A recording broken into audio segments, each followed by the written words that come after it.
तुम एक fund maintain करते हो प्राइजेस बांटने के लिए, उसमें ऑलरेडी 25,000 रुपए पड़े हुए हैं। वो फंड बढ़ गया क्योंकि 1,000 रुपए उसमें इंटरेस्ट के आए, और वो फंड कम हो गया क्योंकि 2,000 रुपए के एक्चुअली तुमने प्राइस बांट दिए। मुझे बताओ प्राइजेस में क्या होता है, या तो मनी होती है या तो आर्टिकल होता है। अरे हाँ या ना?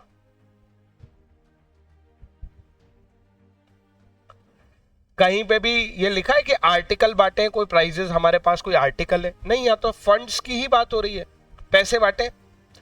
कहीं पे भी कोई क्वेश्चन में मिला ऐसा कि यार हमने ट्रॉफी दी थी 1,000 रुपए की, कोई आर्टिकल पड़ा था अपने पास स्टॉक में वो दिया है? ऐसा कुछ नहीं है, सीधे सीधे पैसे बटे। तो आर्टिकल की तो बात नहीं है, मनी बाटी है। दूसरी बात, इंटरेस्ट और प्राइस, ये तो क्लियर हो गया कि ये तो कैश गया।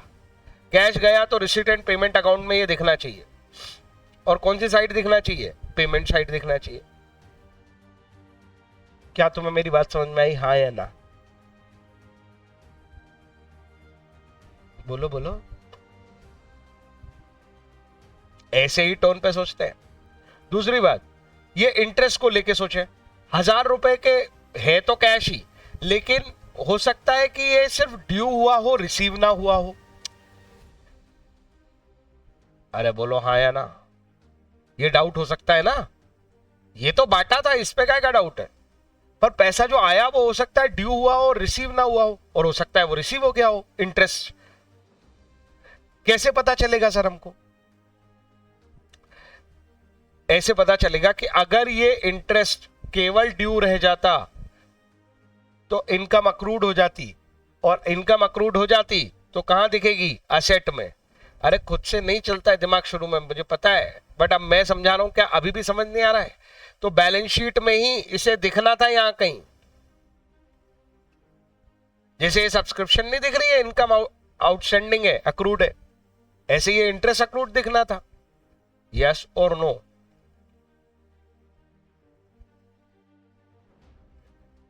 तो ये भी नहीं दिख रहा। जब ये नहीं दिख रहा तो मैं तो ये भी श्योर हो गया कि ये कैश में ही मिला है, इसको भी रिसीट एंड पेमेंट में मिलना चाहिए। तो 1,000 रुपए रिसीट एंड पेमेंट में मिलेगा, और 2,000 रुपए पेमेंट में हम दे देंगे, रिसीट और पेमेंट। ये देखो रिसीट, और ये देखो पेमेंट। कितना इजी है। दोनों चीजों से मिलजुल के इतना ही हिसाब लगाना है। जब रिसीट एंड पेमेंट बनाना है मतलब कैश अकाउंट, पैसा कहां आया है, पैसा कहां गया है, पूछ लो, कोई जल्दी नहीं है।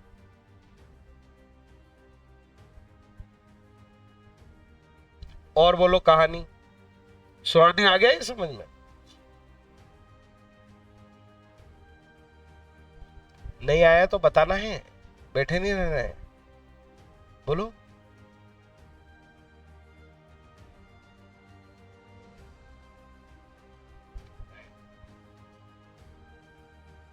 हाँ अच्छा, ये देख रहा है, ये भी मैं कहानी बता देता हूं तेरे को, समझ में आ जाएगा आगे भी।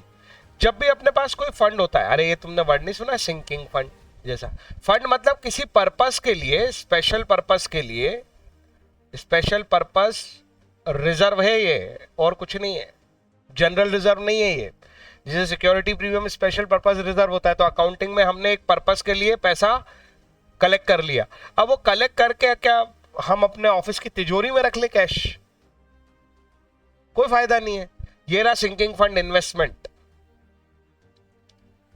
इस पैसे को जब तुमने पैसा लिया होगा तो अल्टीमेटली पैसे आए बैंक टू प्राइस फंड, ऐसी एंट्री करते गए। अब ये पैसा पड़ा रहेगा ना कैश इन हैंड में अपने, ये कहीं कैश अकाउंट में पड़ा रहेगा। उसको पड़े पड़े क्या करेंगे हम? ये तो जब तक पर्पस नहीं आएगा तब तक हम इसको खर्च ही नहीं करना चाहते। तो हम क्या कर सकते हैं, इसको ऐसा करना ही है, ऐसा कंपलसरी नहीं है, पर अगर उसने कर दिया है तो समझ लो कि उसने क्या किया है, इन्वेस्टमेंट कर दिया है। प्राइस फंड इन्वेस्टमेंट मतलब वो पैसा उठा के उसने मार्केट में शेयर खरीद लिए, एफडी कर दी। पहले तो लॉजिक समझो, हाँ या ना? अच्छा, ये रिसीट एंड पेमेंट में आएगा कि नहीं आएगा ये भी मैं बता दूंगा, पर पहले बताओ ये बात समझ में आई कि नहीं आई?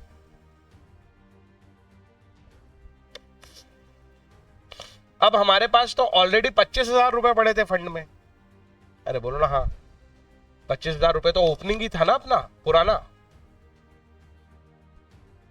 यहाँ ओपनिंग बैलेंस लिखा है उसने, ये तो पहले दिन से था 25,000। इन्वेस्टमेंट हमने हो सकता है अभी किया हो सर, ये डाउट आ सकता है, इसी ड्यूरिंग द पीरियड में किया हो तो फिर ये पेमेंट में आ जाएगा। अरे पैसा जाएगा ना, ये एंट्री जिसके लिए ये एंट्री पास हुई, जिसके लिए टू बैंक हुआ, वो तो पेमेंट में चला जाएगा।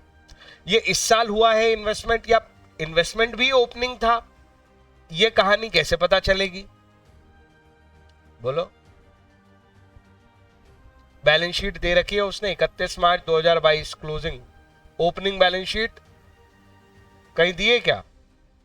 नहीं दी। कहीं एडजस्टमेंट में बताया है क्या उसने? वो बता सकता है कि इन्वेस्टमेंट अभी किया है, इन्वेस्टमेंट पे कोई बात की है क्या उसने? नहीं की, मुझे तो नहीं दिख रही, तुम्हें दिख रही हो तो बताओ।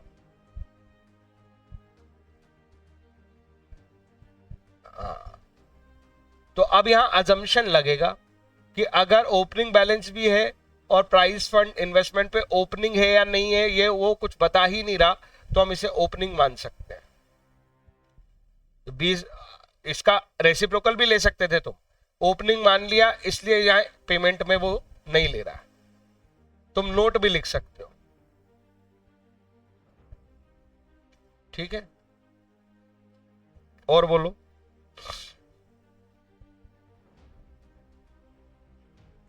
ये अजम्पशन है ओपनिंग, कुछ ना कुछ हिंट भी दे देता है वो, कभी कभी क्वेश्चन में नीचे दे देता हूं कि ये इन्वेस्टमेंट अभी किया है, ऐसे बता देता। तो फिलहाल वो कुछ नहीं बोल रहा है, तो जब ओपनिंग बैलेंस है अपना तो इन्वेस्टमेंट भी अपन ओपनिंग लेके चल रहे हैं। और पूछो, ये समझ में आया कि नहीं आया, कि कठिन लग रहा है तो बताओ। नहीं, ये इन्वेस्टमेंट क्या होती है कहानी बता दी मैंने तुम्हें। कोई भी फंड होता है ना, अपने पास कोई भी रिजर्व होता है, उसको उठा के अपन बैंक में एफडी पे ब्याज तो कमाएगा वो फंड कम से कम। ये पढ़ा है तुमने सिंकिंग फंड में कि वो इन्वेस्टमेंट कर दो तो उस पर रिटर्न आने लगते हैं, वो फंड बढ़ने लगता है। एक बोल रहे हो तुम एंट्रेंस फी की क्या कहानी है? देखो, बैलेंस शीट उसने खुद दी है, अपन ने तो बनाई नहीं है, ये तो उसने दी है, गिवन है। ये तो गिवन में ये भी गिवन है कि एंट्रेंस फी यहां ऐड हो रही है। कितनी ऐड हो रही है? 1300 ऐड हो रही है। पता है ना एंट्रेंस फी वैसे ये जनरल नेचर की है या स्पेसिफिक नेचर की है, ये सवाल हमारे पास आता है।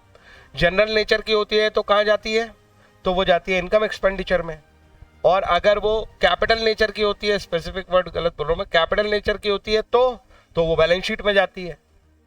तो ये 1300 तो यहां आई है सर, तो ये 1300 तो रिसीव हुई होगी, पर अगर एंट्रेंस फी और है तो वो भी रिसीव हुई होगी, और वो कहां मिल सकती है? इनकम एक्सपेंडिचर में मिल सकती है। तो जाके ढूंढ लो इनकम एक्सपेंडिचर में भी है क्या? है सर 1300। तो एक्चुअल में 50-50% जैसा प्रोविजन नहीं पड़ा था अपन ने पहले, 50% वो इनकम एक्सपेंडिचर में डाल रहा है और 50% वो बैलेंस शीट में डाल रहा है। टोटल मिला के 2600 का रिसिट आएगा, 2600 का रिसिट आएगा। बोलो बोलो,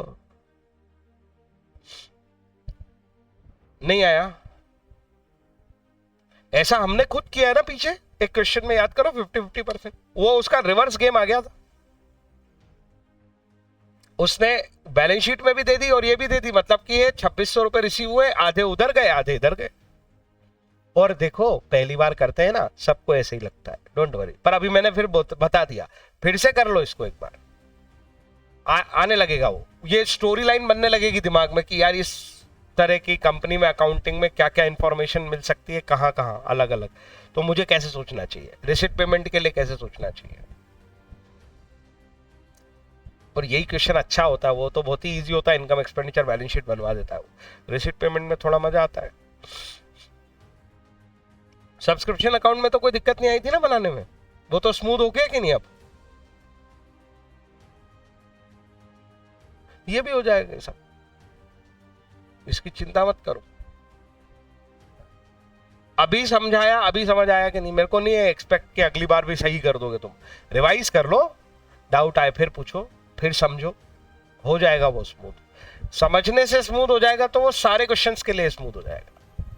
इस क्वेश्चन के लिए कुछ रट्टा मत मारो, मैंने तुम्हें टेक्निक समझाई है कि मुझे अगर रिसिट पेमेंट बनाना है, मतलब मैं कैश सोच रहा हूं, यहाँ बैलेंस शीट में एंट्रेंस फी ऐड हो रही है, तो यार ये रिसीव ही हुई होगी तो रिसिट में आना चाहिए। और एंट्रेंस फी को लेके हम जानते हैं कि हमारे दिमाग में ये दो सवाल चलने चाहिए। पीछे के क्वेश्चन से, थ्योरी से ये हमने दिमाग में सीखा है ना कि एंट्रेंस फी कैपिटलाइज करनी है कि रेवेन्यू बनाना है। तो ये कैपिटलाइज वाला आइटम है, रेवेन्यू वाला यहां दिखता है। इतना सा हो जाएगा।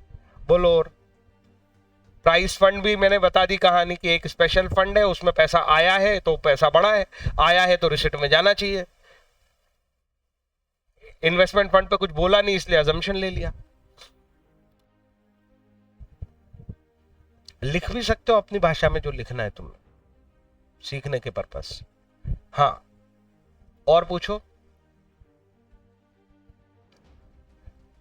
अब तो हो जाएगा ना, एक और बार कर रहा है ये क्वेश्चन, ये एडजस्ट। अब ये करने के बाद क्या होता है, कल संडे को रिवाइज करना है इस चैप्टर को, और केवल जहां जहां हमने कुछ लिखा है, जहां जहां हम उलझे थे, केवल उतने पॉइंट्स को ठीक से देख लेना है कि कहां पे क्या करना था मुझे एडजस्टमेंट, उतना काफी है। ये वाला तो क्वेश्चन किया नहीं होगा तुमने, डर गए होगे तुम, है ना। ये लक्ष्य किया है क्वेश्चन,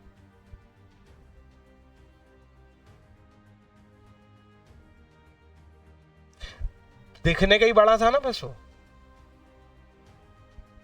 हाँ एडजस्ट, हाँ एडजस्टमेंट तो पांच ही थे, उसमें भी एक डेप्रिसिएशन जैसा छोटा एडजस्टमेंट था। इसके सबके अकाउंट बनाए कि नहीं बनाए तुमने, तीनों के, ये बताओ तुम तो। इन तीनों के अकाउंट नहीं बनाए, क्यों?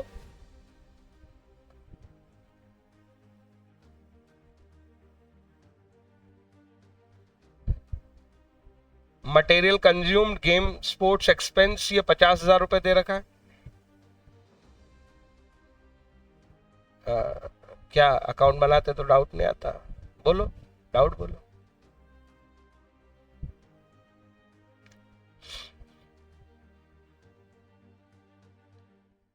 इसमें मेरे को एक और इंटरेस्टिंग चीज दिख गई है, देखो प्रोविजन फॉर डेप बना रखा है उसने।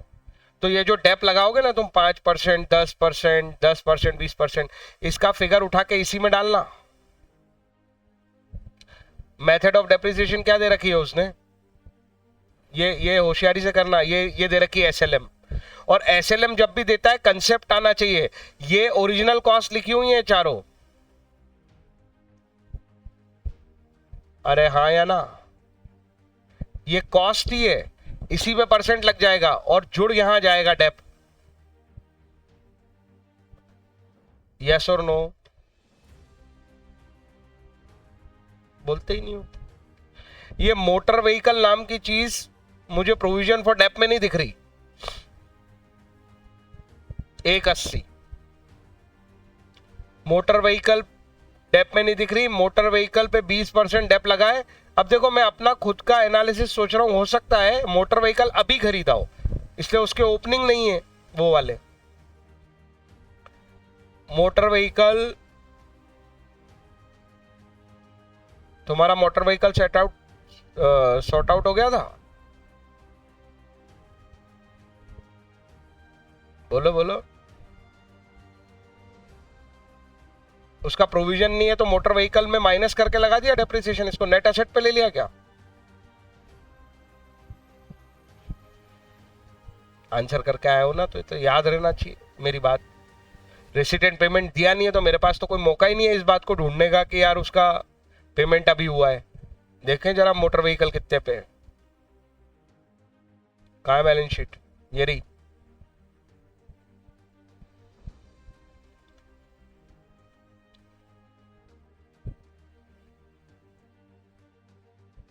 छत्तीस डेप्रिसिएशन, सीधा 20%।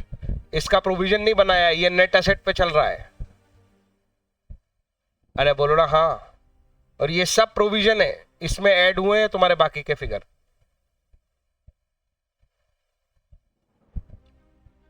अरे समझ में आया क्या?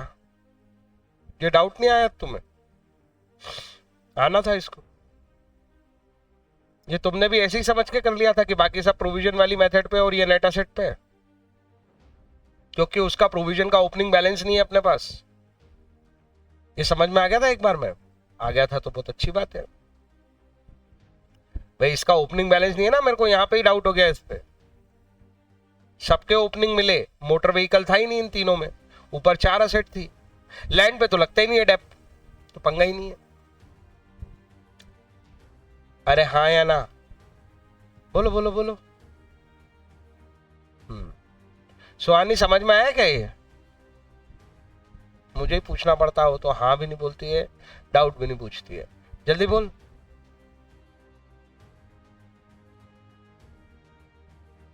सुहानी आवाज नहीं आ रही? गायब तो नहीं हो गई है?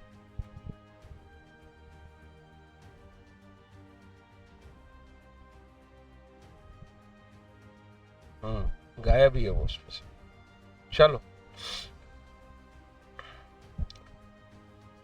प्रचिति, अपना क्या है? कहानी सुनने आए हम, मन को तसल्ली दे रहे हैं कि हाँ हम क्लास अटेंड कर रहे हैं, कुछ तो पढ़ रहे हैं। ये क्वेश्चन तो करेगी नहीं तू? कर लेगी? बता जल्दी। हो गए तेरे 11 तक?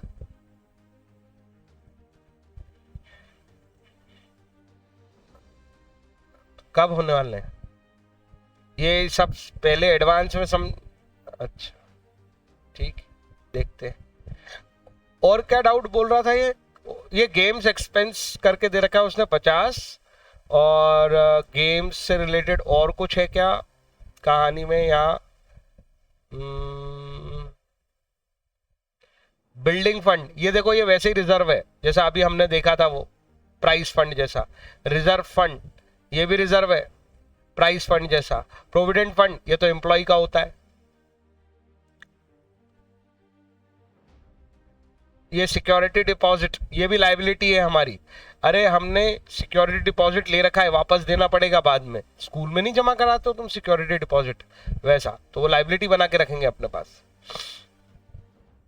कंसल्टेंसी रिसिट ये तो इनकम एक्सपेंडिचर में जाएगी सीधे सीधे, अगर और कोई एडजस्टमेंट नहीं बोला उसने तो। Seminar conference receipt, seminar conference से रिलेटेड अगर खर्चे भी हों तो इनका नेट ऑफ ये रहे। देखो ऐसे खुद ही ढूंढ लेना चाहिए, कोई इवेंट दिखे ना तो ये एनपीओ वाले अकाउंट्स में खुद ही ढूंढ लेना चाहिए। तो रिसिट 480 की है और एक्सपेंस 450 के, तो अल्टीमेटली रिसिट दिखाती होगी 30,000 की। इसने प्रेजेंटेशन ऐसे करेगा, ये देखो। आया समझ?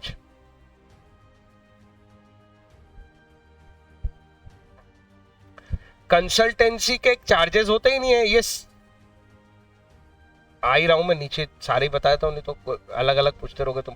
कंसल्टेंसी रिसिट तो सीधे डाल देंगे अपन किस में? इनकम एक्सपेंडिचर में, इनकम साइड।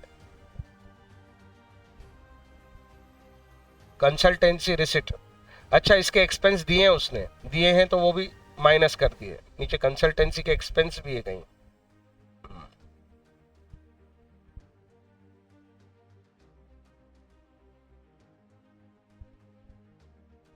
ये रहे, ये भी गए।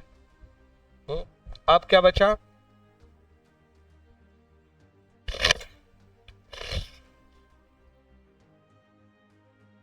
Tuition fee received 8 lakh. अगर इसका एक्सपेंस ना मिले तो सीधा इनकम एक्सपेंडिचर। गवर्नमेंट ग्रांट्स, मजेदार। देखो गवर्नमेंट जब तुम्हें कोई ग्रांट देती है एज ए एनपीओ, तुम काम कर रहे हो तो डोनेशन है गवर्नमेंट की तरफ से। और जब भी डोनेशन होता है हमारे दिमाग में 2 सवाल आने चाहिए, ये जनरल नेचर का है या स्पेशल है, मतलब कैपिटल नेचर का है। जनरल नेचर का है तो आईडी इनकम एक्सपेंडिचर में जाएगा, कैपिटल नेचर का है तो लाइबिलिटी में ले लेंगे। मैंने तुम्हें कहा था कि थ्योरी पढ़ना, गवर्नमेंट ग्रांट पे क्या थ्योरी लिखी थी? देखे तुमने क्या पढ़ी? बताओ। सर हम कुछ नहीं पढ़ते हैं, बोलो।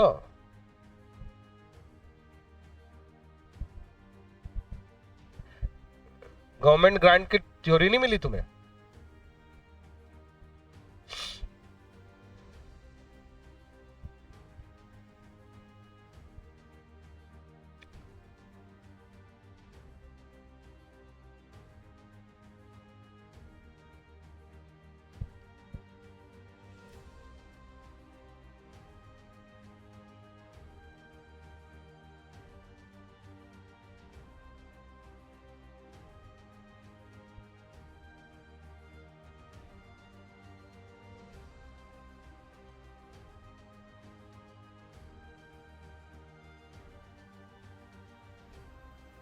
अगर तुम पढ़ के आते ना तो पता होते कि थ्योरी कहाँ लिखी है, मुझे ढूंढना नहीं पड़ती। और अगर गवर्नमेंट ग्रांट पे थ्योरी नहीं दी है इसने तो हमेशा गवर्नमेंट ग्रांट का एक ही एडजस्टमेंट करेंगे, हम ये मानेंगे कि वो कंडीशनल ग्रांट होती है हमेशा, और कंडीशनल ग्रांट होती है तो बैलेंस शीट में डाल देंगे लाइबिलिटी में। अगर इसने थ्योरी नहीं लिखी है तो ये अजम्पशन पे इंस्टीट्यूट चलता होगा, आई थॉट सो। देख लेते हैं। अभी गवर्नमेंट जब भी कोई ग्रांट देती है कंडीशन के साथ देती है, भैया जो भी तुम सर्विसेज सोसाइटी को दे रहे हो वो ठीक से दो, तभी वो ग्रांट देती है।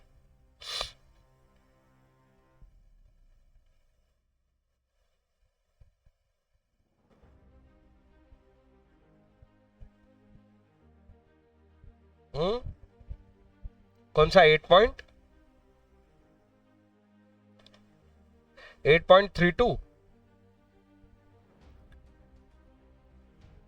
ये रही बराबर, ग्रांट रिसीव फ्रॉम गवर्नमेंट।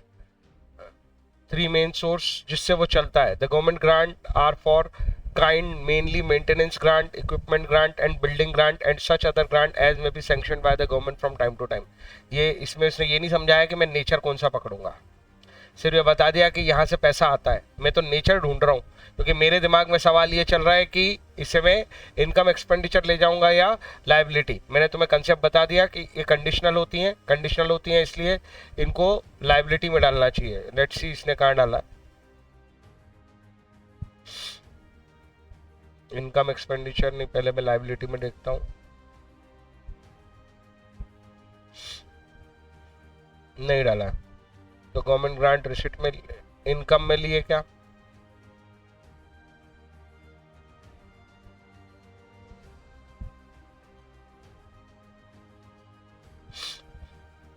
इससे रिलेटेड कोई खर्चे भी हैं क्या?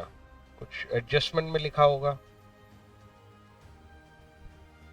ये रही, ये क्या बात करता है यार आदमी, क्या लिखा है ये,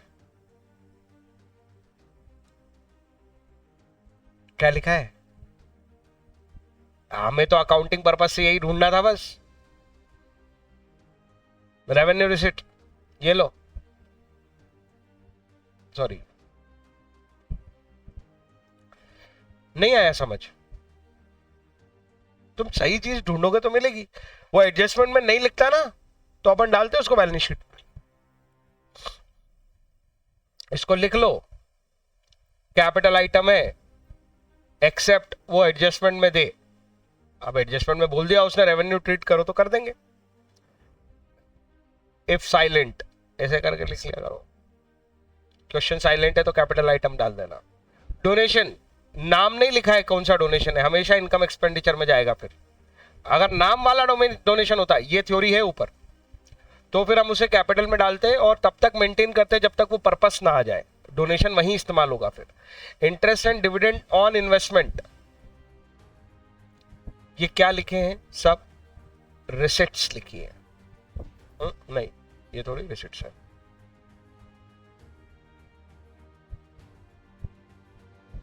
बैलेंसेस वर्ड यूज किया है। कैश मिला है कि नहीं मिला वी डोंट नो। सिर्फ ये लिखा है कि 1,85,000 जो है वो इंटरेस्ट और डिविडेंड है, तो सीधा इनकम एक्सपेंडिचर में डाल दो।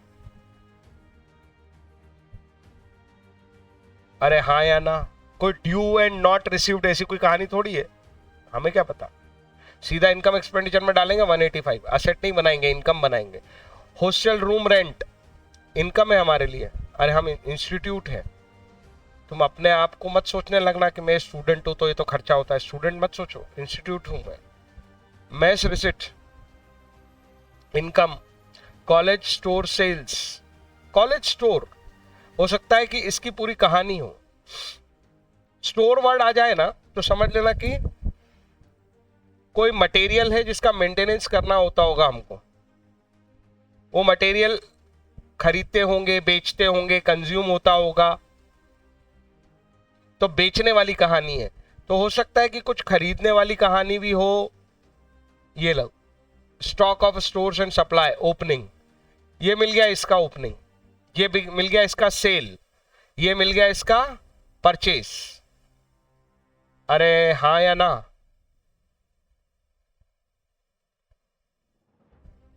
क्या हो गया भाई? ये स्टोर्स अकाउंट बना देंगे, असेट होती है अपने लिए, ऑब्वियस बात है कि मटेरियल पड़ा है तो टू बैलेंस ब्रॉट डाउन आ जाएगा। कितना आएगा?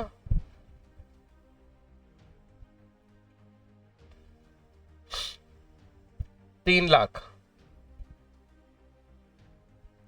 क्लोजिंग कितना आ जाएगा? क्लोजिंग तो निकालना पड़ेगा सर। सेल्स कितना आ जाएगा? 750।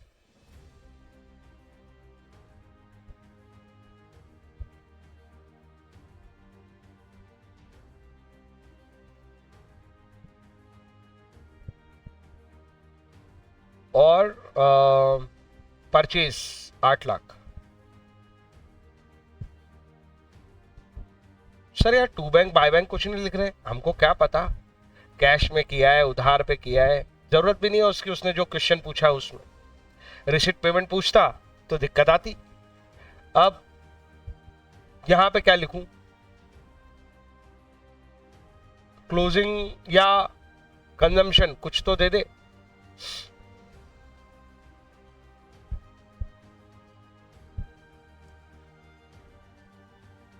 दिया तो नहीं है ना नीचे, बस ये देखना जरूरी है। रिसर्च नहीं देगा तो सारा क्लोजिंग मान लेंगे हम। सेल्स वाला मामला है वो देगा भी नहीं, ठीक है। तो क्लोजिंग स्टॉक कितना आ जाएगा? 11 और दे रखा है कुछ स्टोर पे प्रो। अच्छा एडजस्टमेंट में देखे जरा क्या क्या दिया है उसमें।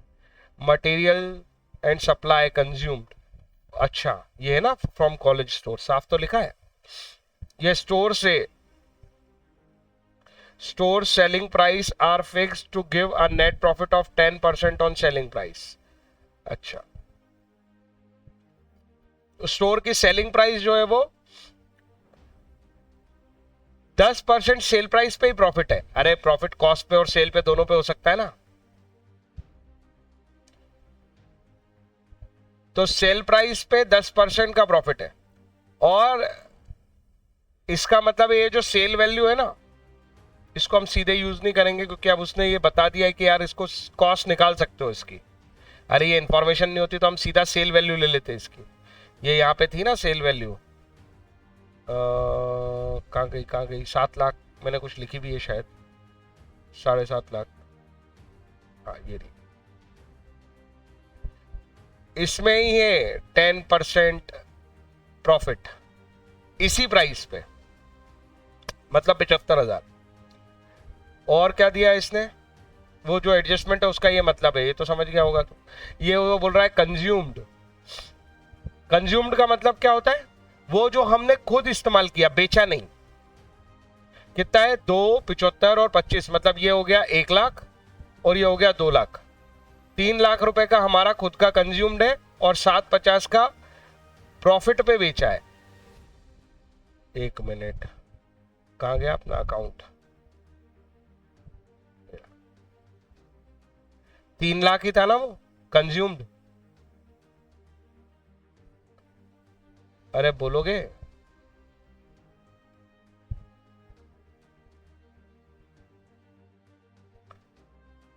Bye store consumed 3 lakh, by store sales. अब मजेदार बात देखो, यहां पे अपन को लेना चाहिए 750 माइनस 10%। करो जरा कितना आता है? 75,000 माइनस कर दो उसमें से 675 आता है क्या?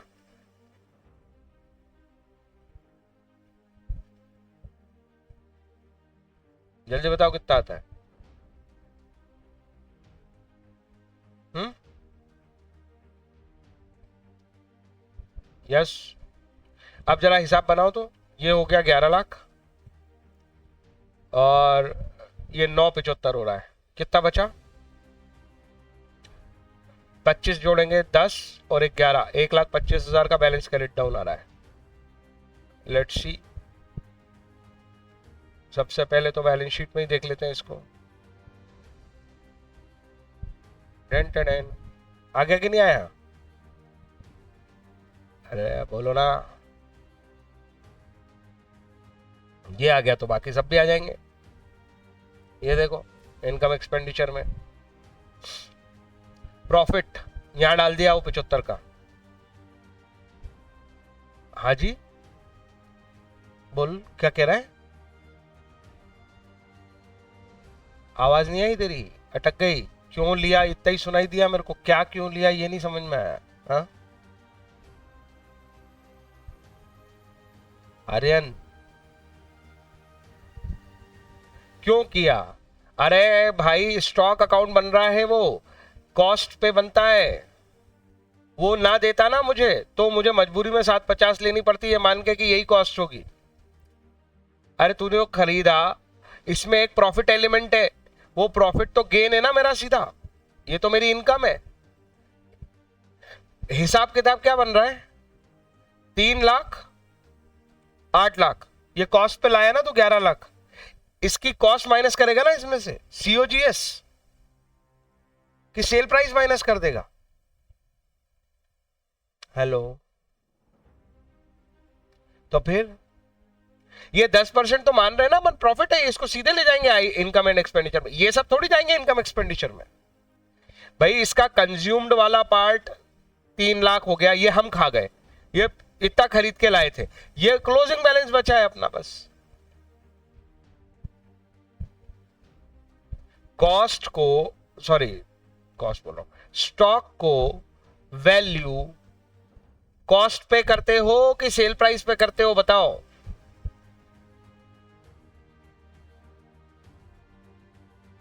स्टॉक का पे वैल्यू रहता है, तो फिर ये मिलाया हूं उसको कॉस्ट पे 675 पे, और ये खिचड़ी में बस इतना ही बचा है अपने पास 125 का स्टॉक। ये समझ में आया? 3 लाख का तूने स्टॉक खरीदा, 8 लाख सॉरी 3 लाख का था, 8 लाख का खरीदा, 11 लाख का स्टॉक होना था तेरे पास, उसमें से तूने इस वैल्यू का स्टॉक बेचा है, 750 में बेचा है, वो तो प्रॉफिट एलिमेंट है। कितनी वैल्यू का गया तेरे पास से? 675 का बेच दिया, ये कॉस्ट है उसकी, तो कॉस्ट से कॉस्ट ही कंपेयर होगी ना। वो 10% को ऐसा नहीं कि मैंने इग्नोर कर दिया, वो मेरा प्रॉफिट है सीधा सीधा। ये 3 लाख रुपए सर, इसमें से 10% को माइनस नहीं किया? अरे ये कंज्यूम्ड था, याद करो वो परचेज से एंट्री पास करते थे, सैंपल में बांट दिया, डिस्ट्रॉय हो गया, कॉस्ट को ही उड़ा देते ना सीधा। ये बेचा थोड़ी है कि इस पे अपन को किसी ने प्रॉफिट दे दिया है। पुराना कंसेप्ट है, नया नहीं है। पर पहली बार ऐसा स्टोर अकाउंट बनाने के लिए आया तुमको, नो डाउट पहली बार देखा तुमने स्टोर अकाउंट, कोई बात नहीं। पर अभी समझो ये अपन ने कंसेप्ट पढ़ रखे हैं, वही लग रहे हैं। तो ये 3 लाख में कोई प्रॉफिट एलिमेंट था ही नहीं, सीधा उड़ा दिया। इसमें प्रॉफिट एलिमेंट था, इसको कॉस्ट पे ले आए, प्रॉफिट एलिमेंट को सीधा इनकम मान लिया। अरे तब भी तो सेल्स माइनस सीओजीएस जीपी बनाते थे ना हम, प्रॉफिट मान रहे हैं ना, कौन मना कर रहा है? सीओजीएस तो बनाओ इसको। अरे ये दोनों सीओजीएस ही तो बना दिए मैंने, 675 सीओजीएस है। नहीं समझ में आ रहा है तो बोलो हाँ या ना। और ये बैलेंस कैरिड डाउन, तो ये स्टॉक आगे जाएगा क्लोजिंग स्टॉक बन के, तो क्लोजिंग स्टॉक बैलेंस शीट में देख लिया, और ये 75,000 की यहां मिल गई वैल्यू। बाकी कुछ नहीं मिलेगा तुम्हें कहीं भी, वो तो बाकी हम कंज्यूम कर गए ना, वो तो कैंसल आउट हो गया। बोलो जी बोलो, समझ में आया क्या? ये खुद से बना लोगे आप, बनाना है इसको, ये अकाउंट इंपॉर्टेंट है। स्क्रीनशॉट ले लो अगर बाद में समझने के लिए चाहिए हो तो, बाद में समझने के लिए चाहिए हो तो स्क्रीनशॉट ले लो। हाँ और क्या कह रहे हो, आगे चले और समझा दो इसमें?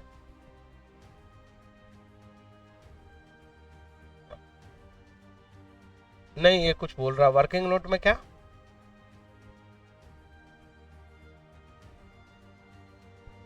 अच्छा अच्छा, 1 मिनट, वर्किंग नोट नहीं एडजस्टमेंट बोल रहा है।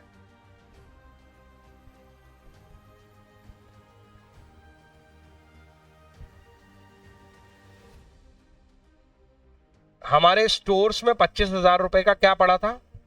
गेम्स और स्पोर्ट्स, इसको अपन कंज्यूम में ले गए। अब तू कह रहा है गेम्स और स्पोर्ट्स का एक एक्सपेंस दिया हुआ है। भाई इसका तो मैं कर चुका, जो करना था 25,000 रुपए मैंने उधर से माइनस कर दिए, ये 3 लाख उड़ा दिए उधर से, हाँ या ना। अब वो कह रहा है कि स्पोर्ट्स का एक एक्सपेंस दिया हुआ है, गेम्स एंड स्पोर्ट्स एक्सपेंस 50,000, ये मटेरियल है, ये खर्चा है। क्या तुझे दोनों मिले जुले लग रहे हैं? लगते हैं शुरू में, आगे सॉरी ये वाला आगे जो है वो उसने वैसा लिखा है कि गेम्स और स्पोर्ट्स है, वो ठीक है।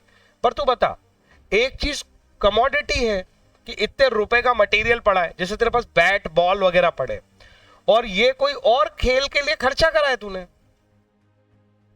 एक्सपेंस है। तुझे ये दोनों अभी भी रिलेट लग रहे हैं? तो सीधा सीधा गेम्स और स्पोर्ट्स को एक्सपेंस बोल के 50,000 डाल दो।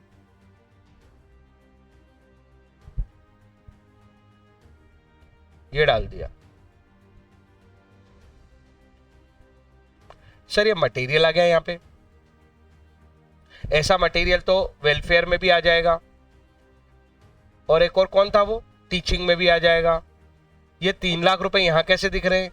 ये इसकी दूसरी एंट्री है, ये वाली, ये वाली। 50,000 का इससे कोई लेना देना नहीं है, ये समझा रहा हूं। 50 अलग है। अरे भाई ये 3 लाख दिखा दिया ना मैंने तेरे को यहां, वो उसके नीचे लिखा है, कोई एड वेड नहीं कर रखा, वो तो इनर कॉलम आउटर कॉलम में। ये 50 सेपरेट है, क्या तुझे दिखा?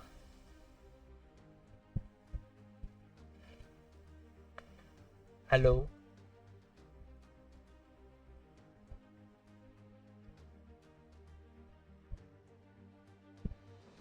ये भाई कुछ बोल ही नहीं रहा है। ऐसे एक स्टूडेंट वेलफेयर भी एक्सपेंस होगा कुछ, वो भी सेपरेट है, इसका मटेरियल से कोई लेना देना नहीं है। 75 अलग है वो। अगर ये मटेरियल नहीं होते तो भी ये ऐसे ही आते। लक्ष्य तेरी आवाज नहीं आ रही मुझे, तेरी आवाज नहीं आ रही, तो कुछ बोल रहा है पर क्लियरली सुनाई नहीं दे रहा है।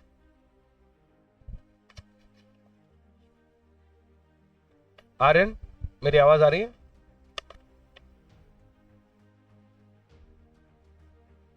मुझे भी तेरी प्रॉपर आ रही है। इसकी आ रही है लक्ष्य की तुझे आवाज?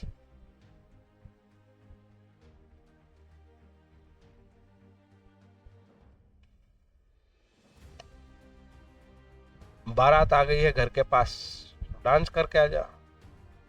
ये डाउट का क्या हुआ वो बता देना मुझे बस। हाँ आ रही है आवाज तो, मैं पूछ रहा हूँ ये समझ में आ गया है तो ऐसे लिख के बता दे, आया कि नहीं आया समझ में, कि एक्सपेंस बिल्कुल अलग चीज है। हाँ मटेरियल से उसका कोई लेना देना नहीं। अच्छा डाउट है लेकिन ये आना चाहिए।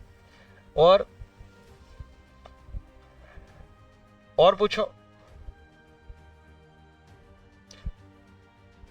ये यहां क्यों आ रहे हैं, ये डाउट तो नहीं आ रहा किसी को? आ रहा है तो बता दो।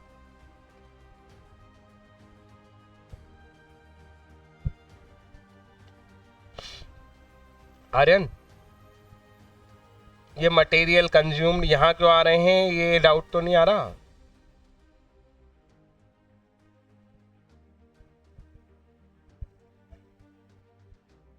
नहीं आ रहा तो बता क्यों आ रहे हैं।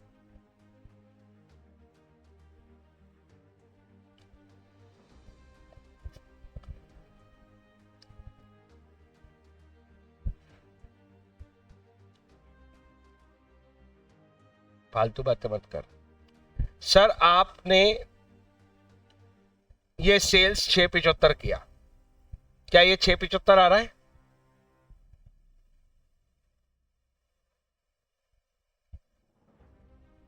नहीं आ रहा? अरे बोलना हाँ आ रहा है क्या, देखा मुझे ये 675 आ रहा है क्या? फिर ये 3 लाख क्यों आ रहे हैं? ये 3 क्यों आ रहे हैं?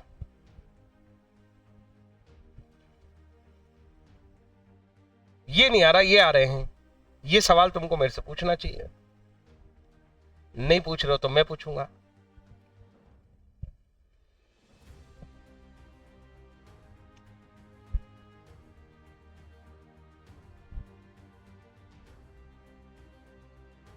नहीं पूछोगे ना तुम?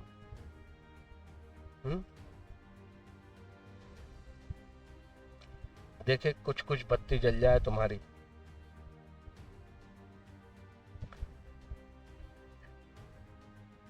ये मत कहो कि ये दोनों नहीं आए हैं,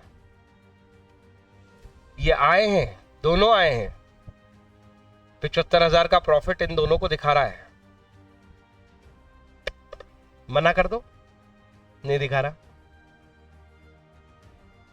अरे ये सब अकाउंट्स है ना, ये कहीं ना कहीं क्लोज होंगे ना। अरे अकेले इस अकाउंट में थोड़ी दिखेंगे, इनका दूसरा इफेक्ट कहां गया? इनकम एक्सपेंडिचर को क्लोज करने गया ना, अलग अलग बनाऊं क्या? हेलो, ये दोनों भी आए हैं। ये 75,000 इन दोनों को ही तो दिखा रहा है। ये आपके 7,50,000 का सेल ये भी नहीं लिया हमने, और 675 का सीओजीएस भी नहीं लिया, क्योंकि हमने प्रॉफिट ले लिया। नहीं तो इन दोनों को ले लो। सेल्स को रिसिप्ट साइड लिख लो, सॉरी इनकम साइड लिख लो, इसको एक्सपेंडिचर साइड लिख लो, अपने आप यही आ जाएगा। पर सेंसलेस है ये बात। हम तो कहीं नहीं करते कि एक ही चीज की इनकम और एक्सपेंस आती है तो भाई हम तो उसको एडजस्ट करके ही लिखते हैं। ऐसे ये 3 लाख भी क्लोज होंगे कहीं जाके, तो ये ऑब्वियस बात है कि ये भी इनकम एक्सपेंडिचर आएंगे। क्या अभी भी एग्री नहीं हो? अरे बाकी तो ओपनिंग बैलेंस और क्लोजिंग बैलेंस है यार, वो तो जा रहे हैं ना बैलेंस शीट में। दो इफेक्ट। दूसरा इफेक्ट कहाँ? क्लोज कहाँ होंगे वो?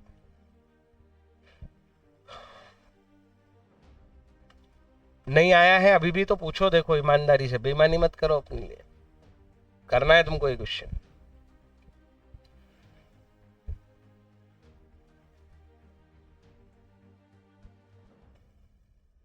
और कुछ पूछना चाहते हो क्वेश्चन में?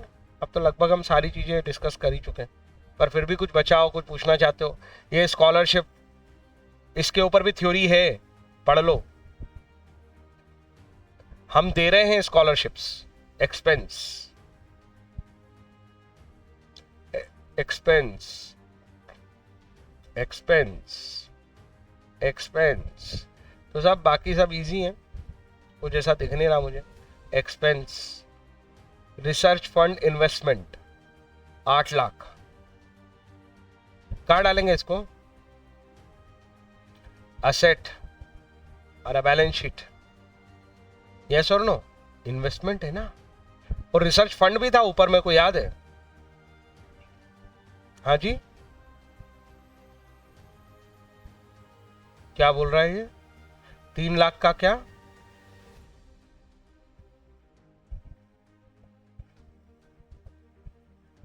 ये 3 लाख कंज्यूम्ड? अरे यार, ये पूरी कहानी खत्म होने के बाद आया है। ये मैंने क्या लिखा है? जो चीज खत्म हो गई तो खा गया, वो बैलेंस शीट जाएगा। बैलेंस शीट ये 1/25 जाएगा ना, जो बचा है तेरे पास मटेरियल। तुझे समझ नहीं आया क्या? मैं समझा दूं और फिर से एक बार। मैंने बोला ये सब कहीं ना कहीं क्लोज होंगे। मैंने ये कहा ये सेल्स और एक्सपेंस दो भी लिख सकते थे तुमने 75,000 लिखा है, मतलब ये दोनों को ही लिखा है तुमने इनकम एक्सपेंडिचर में। 750 की इनकम थी और 675 का एक्सपेंस था, पर हम एक साथ एडजस्ट करके लिखते हैं सारे इनकम एक्सपेंस, तो हम सीधा प्रॉफिट लिख रहे हैं ना 75,000। ये दोनों भी रिकॉर्ड हुए हैं। दूसरी बात मैंने ये कहा कि जितनी चीजें पता चली थी सबको ट्रांसफर किया, ये बता रहा हूं। और ये एंट्रियां हुई हैं, ये अकाउंट है, ये अकाउंट है। तो ये तो जनरल एक एंट्री हुई है। ये स्टोर कंज्यूम्ड कहाँ क्लोज होने जाएगा? ये स्टोर तो चलो असेट है, तो इसकी ये वैल्यू बैलेंस कैरिड डाउन जा रही है ना बैलेंस शीट में। ये स्टोर कंज्यूम्ड हो गया, ये वैल्यू मतलब ये मटेरियल बचा ही नहीं, खा गए अपन इसको।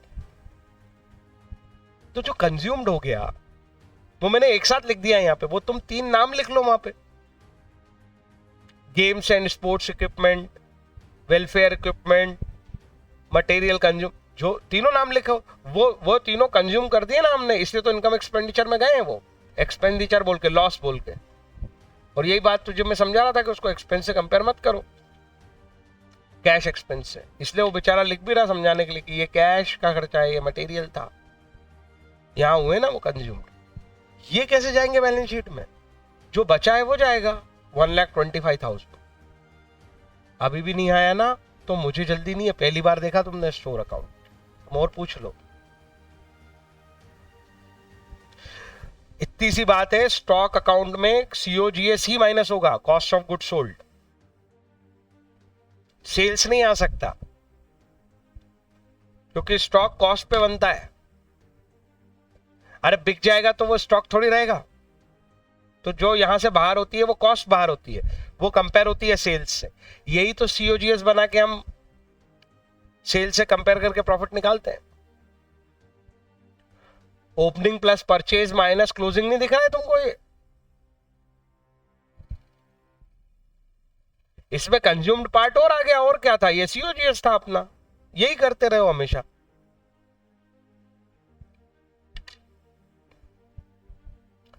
पूछो, अभी और पूछो, कोई टेंशन नहीं है, बताऊंगा मैं। कोई कंफ्यूजन है तो पूछो, बैठा हूं मैं तुम्हारे लिए। हाँ ना कुछ तो बोलोगे। 3 लाख पे अभी भी डाउट है तुझे कि वो स्टॉक कंज्यूम? अरे कंज्यूम थोड़ी, ये तो लास्ट डेट की बैलेंस शीट पे जो स्टॉक बचा है वो जाता है, वही गया है, देखो 1,25। और ठीक है, कंफ्यूजन नहीं है तो।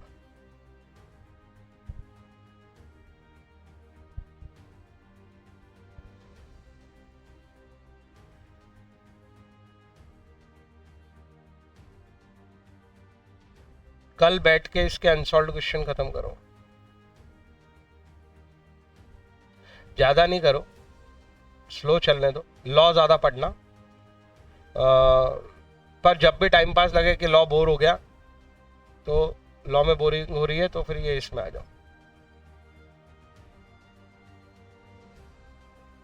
ठीक है।